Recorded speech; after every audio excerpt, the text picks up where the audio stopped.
और वहीं संसद में पेपर लीक संशोधन बिल पर चर्चा के दौरान सपा प्रमुख अखिलेश यादव ने कहा कि इस सरकार में पिछले 12 सालों में इस्तीफा नहीं हुआ था, लेकिन युवाओं ने सरकार को झुकाने का काम किया और सरकार को युवाओं के आगे झुकना भी पड़ा है।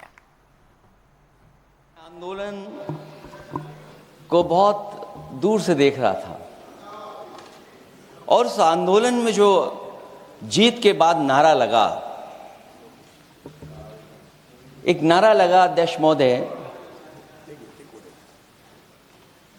सरकार के खिलाफ नारा लगा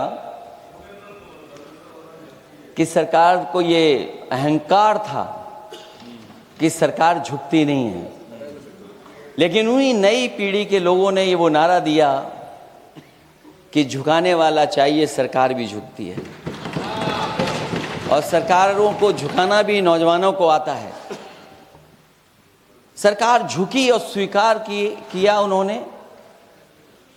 जो करोड़ों नौजवान जो मांग कर रहे थे कि सबसे पहले जो मंत्री जी हैं वो इस्तीफा दें, और बिंदु दूसरे अलग हैं जो हम लोगों को जानकारी में मिल रहा है। अध्यक्ष महोदय, सरकार हर विषय पे स्वीकार किया है, लेकिन पता नहीं अध्यक्ष महोदय ये बात समझ में नहीं आ रही है कि सदन में उन आश्वासनों को क्यों नहीं रख रही है सरकार जो सहमति बनी है। और उसके बाद अध्यक्ष महोदय, हम लोगों ने देखा कि जब मंत्री जी लौटे हैं, मंत्री नहीं रहे, उसके बाद सदन के बाहर उनका स्वागत किया गया।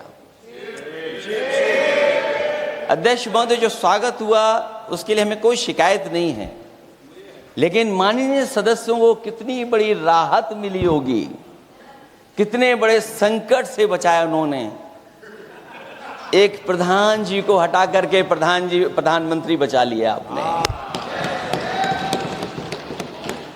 और ऐसा अध्यक्ष महोदय आंदोलन किसी ने नहीं देखा जिस आंदोलन में नई पीढ़ी के लोग, कम उम्र के लोग निकल करके आ गए और जो नारे दिए गए। ये सरकार पिछले कई वर्षों से नकारात्मक प्रचार पर टिकी हुई थी, नकारात्मक राजनीति करती थी और न जाने कितने हजार करोड़ रुपए खर्च किए होंगे सरकार ने नकारात्मक राजनीति के लिए। लेकिन नई पीढ़ी को मैं बधाई देना चाहता हूं, उनके मनोबल को और उनकी एकता को, और जिस तरीके से उन्होंने प्रचार किया, अंततः सरकार को झुकना पड़ गया।